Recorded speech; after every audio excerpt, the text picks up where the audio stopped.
नमस्कार बच्चों, स्वागत आप सबको स्टडी टाइम यूट्यूब चैनल पर। बच्चों, इस वीडियो के माध्यम से कक्षा 7 क्लास का जो विज्ञान का फर्स्ट चैप्टर है पौधों में पोषण, इस वीडियो के माध्यम से जो है सो उसका प्रश्न उत्तर जो है सो मैं आपको बताने वाला हूं, क्वेश्चन आंसर। तो वीडियो को ध्यान से देखिएगा और वीडियो को लास्ट तक देखिएगा और वीडियो को स्किप करके नहीं देखिएगा, नहीं तो आपका प्रश्न छूट जाएगा। प्रश्न का जो क्वेश्चन है वो छूट जाएगा तो आप जो है सो वीडियो को समझ नहीं पाएंगे। तो चलिए देखते हैं फर्स्ट प्रश्न क्या करता है। देखिए, कहा जा रहा फर्स्ट प्रश्न, सही उत्तर पर सही का निशान लगाइए। ठीक है, देखिए कहा जा रहा है कीटों को पकड़कर अपना आहार बनाने वाला पौधा का नाम क्या है। तो आपको जो है सो मैं जिस समय अध्याय पढ़ा रहा था फर्स्ट चैप्टर पौधों में पोषण, उसका वीडियो के डिस्क्रिप्शन में लिंक दिया हुआ है, वहाँ जो है सो विस्तार पूर्वक आपको बताएं। आप उस वीडियो को पहले देखें, तब जो है सो आप प्रश्न उत्तर को देखें। तो वीडियो का डिस्क्रिप्शन में लिंक दे दिए हैं, तो आप डिस्क्रिप्शन में जाकर जरूर देखें। तो देखिए, मैं जो है सो इसमें जो है सो क्वेश्चन आंसर को जो है सो करने वाला हूँ, बताने वाला हूँ। तो इसमें जो है सो इसी का बात मैं करूँगा। ठीक है, तो चलिए देखते हैं आगे। देखिए, कहा जा रहा है कि कीटों को पकड़कर कौन सा पौधा जो है सो खाता है। तो इसका आंसर क्या होगा, घटपर्णी। घटपर्णी पौधा एक ऐसा पौधा है जो कीटों को अपना आहार बनाता है। ठीक है, फिर आगे कहा जा रहा है पौधों द्वारा, देखिए पौधों द्वारा सौर ऊर्जा को रासायनिक ऊर्जा में परिवर्तन किए जाने को क्या कहते हैं। कि जो पेड़ पौधे हैं वो सौर ऊर्जा को रासायनिक ऊर्जा में परिवर्तन करके वो एनर्जी इकट्ठा करते हैं, उस ऊर्जा को, उस प्रक्रिया को क्या कहते हैं, तो उसे प्रकाश संश्लेषण कहते हैं। फिर आगे कहा जा रहा है प्रकाश संश्लेषण में हरे पौधे द्वारा वातावरण से ली जाने वाली गैस का नाम क्या है। जो पेड़ पौधे जो है सो वातावरण से जब जो है सो प्रकाश संश्लेषण करते हैं तो कौन सा जो है सो गैस लेते हैं, उस गैस को आपको बताना है। तो मैं आपको जो सो बताया कि उस वीडियो, जो इसका लॉन्ग वाला पार्ट वीडियो है, जिसका वीडियो के डिस्क्रिप्शन में लिंक दिया हुआ है, उसमें जो सो पूरा अच्छा तरह से बताएं। तो पहले उसको आप जरूर देखें। ठीक है, तो देखिए कार्बन डाइऑक्साइड जो है सो गैस जो है सो वायुमंडल से लिया जाता है। ठीक है, तो अब आगे देखते हैं। देखिए अगला प्रश्न कहता है परजीवी पौधे का उदाहरण है। परजीवी पौधा होता है, उसका एक उदाहरण क्या है। तो अमरबेल क्या है, परजीवी पौधा। क्योंकि दूसरे का, जैसे अमरबेल क्या होता है, दूसरे पौधे पर रहकर जो है सो अपना भोजन, उस जो जो पेड़ पौधा वो भोजन बनाता है, उसी को भोजन को ये ग्रहण करता है। तो ये जो सो अमरबेल है। फिर आगे कहा जाता है, अगला प्रश्न है प्रकाश संश्लेषण में हरे पौधे की किस संरचना में ऑक्सीजन वायुमंडल से मुक्त होता है। कि पेड़ पौधे जो है सो जब वो क्या करते हैं, प्रकाश संश्लेषण की प्रक्रिया जब करते हैं, तो जो सो ऑक्सीजन किस चीज़ से जो है सो रिलीज होता है, निकलता है। तो रंध्र के माध्यम से जो सो ऑक्सीजन रिलीज होता है। फिर अगला प्रश्न देखिए, कहा जा रहा है, दूसरा प्रश्न है रिक्त स्थानों को पूर्ति कीजिए। जो रिक्त स्थान है उसे भरिए। देखिए कहा जा रहा है पौधे द्वारा संश्लेषित खाद का भंडार, पौधे द्वारा जो संश्लेषित खाद का भंडार क्या है, अस्टज के रूप में किया जाता है। अस्टज के रूप में किया जाता है। ठीक है, अब अगला देखिए, कहा जाता है पौधे की पत्तियों में पाए जाने वाला हरा रंग का वर्णक को क्लोरोफिल कहते हैं। फिर आगे कहा जा रहा है, देखिए प्रकाश संश्लेषण के उपरांत ऑक्सीजन गैस मुक्त होता है। जब आप देखते हैं कि आपको मैं रिएक्शन वाले वीडियो में, जो लॉन्ग वाला वीडियो, उसमें बताएं कि जब प्रकाश संश्लेषण की प्रक्रिया होती है तो क्या होता है, जब प्रकाश संश्लेषण होता है तो समीकरण आपको मैं आगे बताऊँगा, इसी वीडियो में है, एक क्वेश्चन है। तो वहाँ क्या होता है, ऑक्सीजन गैस जो है सो रिलीज होता है, और वही ऑक्सीजन गैस को क्या करते हैं हम लोग अपने सांस के जरिए ग्रहण करते हैं। और आपको ये भी पता होगा कि मनुष्य जो है सो ऑक्सीजन लेता है और पेड़ पौधे कार्बन डाइऑक्साइड लेते हैं। अर्थात पेड़ पौधे कार्बन डाइऑक्साइड क्या करते हैं, ग्रहण करते हैं, और ऑक्सीजन छोड़ते हैं। और मनुष्य क्या करता है, कार्बन डाइऑक्साइड छोड़ता है और ऑक्सीजन ग्रहण करता है। तो मनुष्य और पेड़ पौधे एक दोनों दूसरे पर क्या है, निर्भर है। ठीक है, आप ये समझिएगा। फिर अगला प्रश्न देखते हैं। देखिए मिलान करने वाला प्रश्न है। देखिए लिखा हुआ है क्लोरोफिल, नाइट्रोजन, नाइट्रोजन स्थिरीकरण, फिर अमरबेल, फिर क्या है, जंतु, फिर कीटभक्षी। तो देखिए इसको जो सो मिलान करना है। क्लोरोफिल, देखिए क्लोरोफिल किस में पाया जाता है, तो क्लोरोफिल जो है सो पत्तियों में पाया जाता है। ठीक है, फिर अगला कहा जाता है नाइट्रोजन स्थिरीकरण। तो नाइट्रोजन स्थिरीकरण कहाँ होता है, देखिए ड्रोसेक में नाइट्रोजन स्थिरीकरण होता है। फिर आगे कहा जाता है अमरबेल। अमरबेल क्या है, अमरबेल जो है सो परजीवी है। क्या है, दूसरे के जीव परपोषी बोल सकते हैं, या परजीवी जो है सो, या परजीवी है। ठीक है, फिर अगला बोला जाता है, नहीं, अमरबेल जो है सो क्या है, परपोषी है। अमरबेल को आप जो सो खा में मिलाइएगा, परपोषी। आप ध्यान से इस वीडियो को देखिए। फिर आगे जंतु क्या है, जंतु परजीवी है। जंतु क्या है, परजीवी है। जैसे मनुष्य है तो वो परजीवी है, हम लोग जो है सो दूसरे पर निर्भर है। अर्थात देखिए हम लोग किस पर निर्भर है, पेड़ पौधे पर निर्भर है, और पेड़ पौधे हम लोग पर, यानी कि प्रत्यक्ष और अप्रत्यक्ष रूप से देखा जाए तो दोनों एक ही हैं। यानी कि पेड़ पौधे जो है सो सूर्य के प्रकाश पर निर्भर हैं और हम उन पर निर्भर हैं। तो हम अपना भोजन तो स्वयं नहीं बना सकते, लेकिन जो है सो क्या, पेड़ पौधे जो है सो अपना भोजन स्वयं बनाते हैं। फिर अगला कहा जाता है कीटभक्षी। कीटभक्षी जो है सो जीवाणु को अपना भोजन बनाते हैं। इसका मिलान आप जो है सो समझ लिए होंगे। अब अगला प्रश्न, जो चौथा प्रश्न है, वो क्या कहता है, देखिए कहा जाता है परजीवी एवं मृतजीवी में अंतर स्पष्ट कीजिए। कि जो परजीवी होते हैं और मृतजीवी क्या होते हैं, उसमें अंतर स्पष्ट करना है। तो देखिए परजीवी पोषण की वह विधि जिसमें भोजन शामिल हो अन्य जीवित प्राणियों के शरीर से प्राप्त होता है, परजीवी पोषण तत्व है।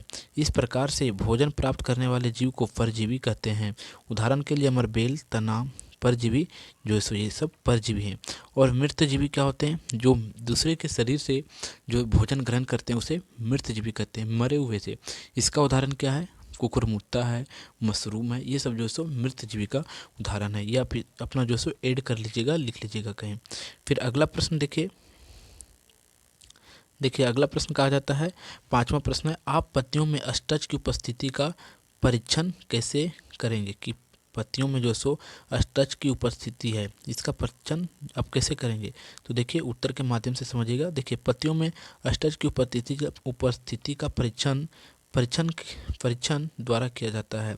देखिए पहले क्या जाता है, क्रोटन या कोलियन की चींटीदार पत्तों को तोड़ना। इस पत्ते को बीकर में कुछ देर का अस्टोलिक, फिर इस पत्ते को बकाया वाले बीकर में डालना। फिर आगे देखिए, आगे कहा जाता है सिक्के वाले बीकर को लाल बाथ में मूर्त कला करना। फिर अगला कहा जाता है पत्ती में मौजूद हरा वर्णक क्लोरोफिल पत्ती से गोदा गया बाकी में भाग जाता है। यानी कि जो क्लोरोफिल, इसका जो आप सब समझ गए होंगे। अब अगला प्रश्न देखते हैं, छठा प्रश्न। देखा जाता है एक शब्द बताइए। देखिए छिद्र जिसके द्वारा पत्तियों से गैस का आदान प्रदान होता है उसे क्या कहते हैं, रंध्र कहते हैं। आदान प्रदान यानी कि गैस लिया भी जाता है और गैस मुक्त भी किया जाता है। ठीक है। अब अगला देखिए, कहा जाता है नलिका जिसके द्वारा जल एवं खनिज लवण पत्तियों तक पहुंचती है उसे क्या कहा जाता है, उसे जो सो क्लोरोफिल के कारण ही पहुंचती है। फिर देखिए अगला प्रश्न, देखिए सही गलत का कहा जा रहा है। निम्नलिखित कथन में से सही गलत को चिन्हित कीजिए। प्रकाश संश्लेषण में ऑक्सीजन गैस मुक्त होता है। प्रकाश संश्लेषण की जब प्रक्रिया होती है तब ऑक्सीजन गैस मुक्त होता है। हाँ, तो ये सही है। ठीक है, ये सही है। फिर आगे कहा जाता है ऐसे पादप जो अपना भोजन स्वयं संश्लेषित करते हैं उसे परजीवी कहते हैं। नहीं, जो स्वयं संश्लेषित करते हैं उसे स्वपोषी कहते हैं। फिर अगला, प्रकाश संश्लेषण का उत्पादन प्रोटीन नहीं है।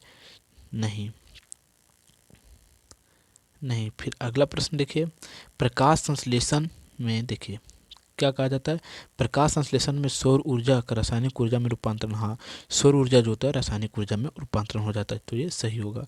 फिर अगला कहा जाता है कीटभक्षी पौधे प्रकाश संश्लेषण द्वारा अपना भोजन बनाते हैं। नहीं, ये जो है सो कीटभक्षी पौधे कीट को जो है सो खाकर जो है सो अपना भोजन ग्रहण करते हैं, ये प्रकाश संश्लेषण के द्वारा अपना भोजन नहीं करते हैं। फिर अगला प्रश्न है सातवां प्रश्न, देखिए समझिएगा, ये रिएक्शन वाला है। देखिए क्या कहा जाता है, प्रकाश संश्लेषण प्रक्रिया को एक समीकरण द्वारा दर्शाइए। तो देखिए प्रकाश संश्लेषण को निम्नलिखित समीकरण द्वारा दर्शाया जा सकता है। तो देखिए समझिएगा रिएक्शन क्या होता है क्या नहीं। देखिए कार्बन डाइऑक्साइड है, ठीक है, प्लस जल है और सूर्य का प्रकाश जब दिया जाता है तो क्या बनता है, क्लोरोफिल फिर दिया जाता है तब कार्बन डाइऑक्साइड बनता है और ऑक्सीजन बनता है। यानी कि जब कार्बन डाइऑक्साइड प्लस जल को रिएक्शन करवाया जाता है और सूर्य का प्रकाश दिया जाता है तब जो है सो क्या बनता है, ग्लूकोज बनता है, फिर ऑक्सीजन बनता है और CH2 बनता है, यानी कि जल बनता है। ठीक है, इस प्रकार से अब अगला इस प्रकार से रिएक्शन होता है। अब अगला प्रश्न देखिए, अगला प्रश्न क्या कहता है। 9वां प्रश्न है, प्राकृतिक विधि द्वारा मिट्टी में पोषण तत्व के पूर्ण पूर्ति का उल्लेख कीजिए। कि प्राकृतिक द्वारा, देखिए मिष्टक से निर्माण पौधा, प्राकृतिक से यहाँ होगा, प्राकृतिक से निर्माण पौधे तत्व का लगातार लंबे समय तक उपचार अवशोषण होने के इनसे दार्शनिक तत्व जैसे दार्शनिक पोटेशियम फास्फोरस की मात्रा कम होती है। मिट्टी को इन पोषक तत्व से समृद्धि करने के लिए भूमि में मृदा में विभिन्नता तथा खाद मिलाने की आवश्यकता होती है। इससे पहले वेतन वृद्धि एवं स्वास्थ्य का अच्छा प्रभाव पड़ता है। ठीक है, ये प्रश्न आप समझ गए होंगे। अब अगला प्रश्न देखते हैं। देखिए 10वां प्रश्न कहा जाता है, किसान अपने खेतों में रासायनिक उर्वरक क्यों मिलाते हैं। देखिए किसान अपने विवेक से रासायनिक विभिन्नताओं। अब देखिए अगला प्रश्न जो 11वां प्रश्न है, देखिए क्या कहता है, नाइट्रोजन युक्त फलीदार पौधे को उगाने के लिए खाद का उपयोग क्यों नहीं किया जाता है। आपने उदाहरण का कारण लिखिए। देखिए उत्तर में क्या कहा जाता है, फलीदार फसल उगाने पर खेत की उर्वरकता बनी रहती है और नाइट्रोजन खाद की आवश्यकता नहीं पड़ती है। ठीक है, क्यों नहीं पड़ती, क्योंकि फलीदार पौधे अगर उगाया जाता है तो नाइट्रोजन जो सो खुद ही जो सो वहाँ बनी रहती है, जिससे जो सो हमें ऊपर से जो सो खाद नहीं दिया जाता है, नहीं देते हैं तो पर भी जो सो या पौधे जो सो अच्छे से जो सो फल जो सो हमें दे पाती है। फिर देखिए अगला प्रश्न कहा जाता है 11वां का दूसरा है कि हम रसोई घर में अपना भोजन स्वयं बनाते हैं। इसका अर्थ हुआ मनुष्य भी स्वपोषी होते हैं। क्या आप सहमत हैं, कारण से दीजिए। देखिए मानव विषमपोषी है, स्वपोषी नहीं है, क्योंकि वह अपना भोजन के बहुत से जीव जंतु पर प्रतिबंधित हैं या कुंदित के लिए आग पर है। कहने का अर्थ यह बनता है कि मनुष्य जो सो एक विषमपोषी है। पेड़ पौधे जो सो अपना सर्वाइव जो सो खुद करते हैं, लेकिन हम लोग किस पर आश्रित हैं, पेड़ पौधे पर हैं। देखिए चावल कहाँ से मिलता है, हमें पौधा से मिलता है। पृथ्वी पर अब जो भी हम लोग खाते हैं, ग्रहण करते हैं, जो भी भोजन करते हैं, वह जो सो हम पेड़ पौधे से ही हम प्राप्त करते हैं। अर्थात हम अपना भोजन स्वयं नहीं बनाते हैं। तो इसका अर्थ क्या हुआ कि मनुष्य जो सो स्वपोषी नहीं है, विषमपोषी है। ठीक है, अब अगला प्रश्न देखिए 12वां प्रश्न है, ध्यान से देखिएगा। देखिए क्या कहा जाता है, एक गाय हर दिन एक ही पौधे की पत्तियां खाती है। क्या यह पौधा बिना पत्तियों के जीवित रह सकती है। अपने उत्तर के पक्ष में तर्क दीजिए। नहीं, वह पौधा बिना पत्तियों के जीवित नहीं रह सकती है। प्रकृति का एक बहुत ही अनमोल खेल है पेड़ पौधा के बिना असंभव है जीवन। और दवाएं हमें ऑक्सीजन प्राप्त करते हैं जो हमारे जीवन के लिए जरूरी है। इसके साथ ही कार्बन डाइऑक्साइड हमें ये जो सो छोड़ते हैं और हमें ऑक्सीजन देते हैं। और हमें क्या करते हैं, कार्बन डाइऑक्साइड सामान बनाते काम करते हैं और बिना दवा के बेरोजगार से हमें ऑक्सीजन देते हैं। तो पेड़ पौधे जो सो क्या करते हैं, हमें कार्बन डाइऑक्साइड ऑक्सीजन हमें प्रोवाइड करते हैं और कार्बन डाइऑक्साइड वो खुद ही ग्रहण करते हैं। और अगर कोई बकरी है जब लगातार उस पेड़ को खा जाएगी, तो पत्ते को खा जाएगी, तो उस पेड़ को जो सो जीना सर्वाइव होना जो सो असंभव है। ठीक है, क्योंकि पत्ते से जो सो क्या करते हैं, प्रकाश संश्लेषण की प्रक्रिया करते हैं। और पत्ता ही नहीं हो तो क्या वो प्रकाश संश्लेषण की प्रक्रिया नहीं कर पाएंगे, जिसके कारण से वह जो सो पौधा मर जाएगा। और इस प्रकार इस अध्याय का प्रश्न उत्तर जो सो समाप्त होता है। और अगर आपको वीडियो अच्छा लगा हो तो वीडियो को लाइक जरूर कर दें, और चैनल पर नए हो तो चैनल को सब्सक्राइब जरूर कर दें। तो चलिए फिर मिलते हैं आपको एक नई वीडियो में, तब तक के लिए जय हिंद।